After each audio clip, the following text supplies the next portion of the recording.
According to the information, General Yagoon and his fleet are going to mount an assault that will originate at Sumeria's weakest shoreline. Well, I gotta admit I'm surprised that you got a hold of this information so quickly. That's because the Hunter Guild has an information network that covers the entire world, and I've asked them to report any changes in the situation to me immediately. The information seems to be accurate. There's no doubt in my mind that Yagoon has an attack planned. If that's true, then I'd better go prepare the troops at once. Looks like we'll just have to wait for them to come to us. Do you plan to allow this country to be ruined even further by fighting them without a strategy?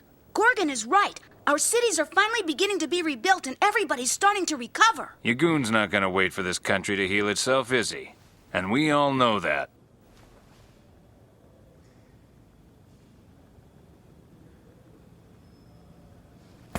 This will only be a small taste of what's to come. I'm certain that this battle will merely begin in Sumeria, but then quickly spread all over the world. We have to prepare for any sacrifices that may need to be made. In order to prevent the power of darkness from spreading over the planet, in order to protect everyone, it will be necessary for us to fight again.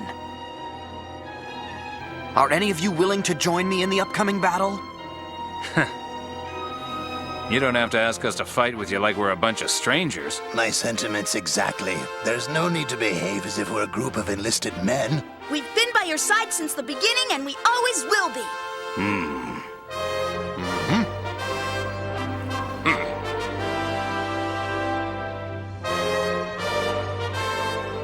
My friends, I can't thank you enough. Now then, our first priority is to keep the city's damage to a minimum, and the only way for us to accomplish that is to attack Yagoon's fleet before it reaches Sumeria's shores. Yeah, it sounds like a good plan. But because this is such a bold strategy, it'll require careful planning and quick action on all of our parts. Would it be possible for you to keep providing us the intelligence from the Hunter Information Network? You can count on it. I'd like to help your country in whatever way I can. All right then, time to get busy. Yeah! All right. Things are gonna get ugly. Piece of cake. Come, Elk. There's something we need to discuss.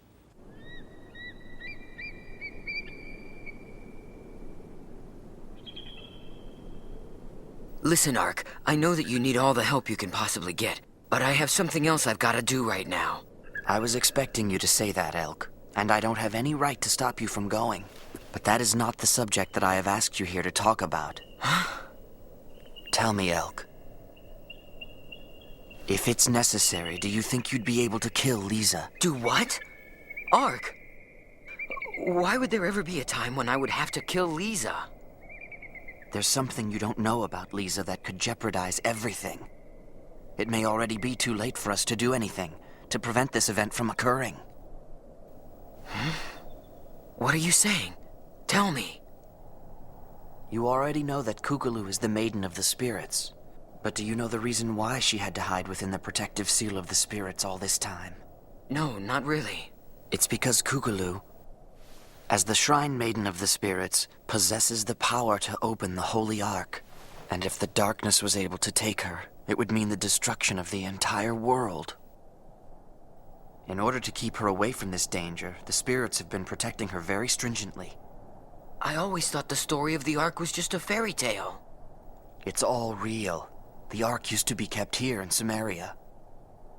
But when the king of Sumeria was murdered, it was taken away from this country. The Holy Ark is in the hands of our enemies right now, so it's imperative that we prevent the key from being stolen at all costs. But if you want to keep the key safe and out of their hands, all you have to do is protect Kukulu like you always have, right? What's with that look? Don't tell me I said something wrong again.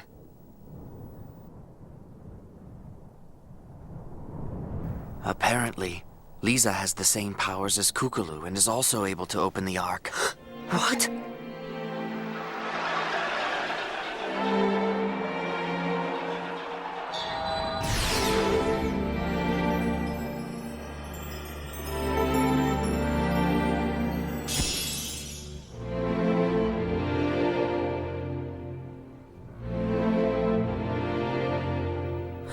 That's impossible. The girl who was captured by darkness possesses the power to end the world.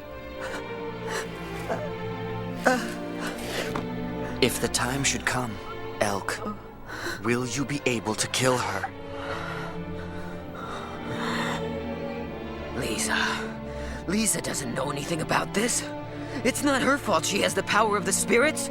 Why does she need to be sacrificed in exchange for saving the world? It's easy for you to lecture me from your pedestal of morality, but can you practice what you preach? If it was Kookaloo instead of Lisa, would you be able to do it? If it were Kookaloo, I would do what I had to do.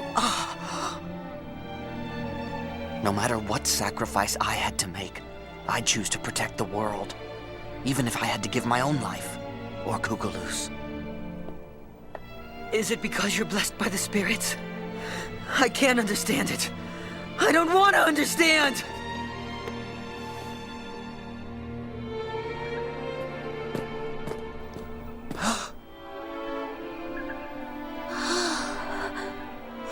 I'll go see if Elk's all right.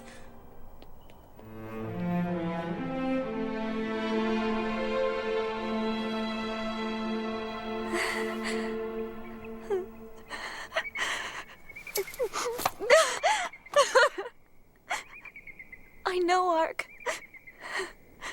I know you would.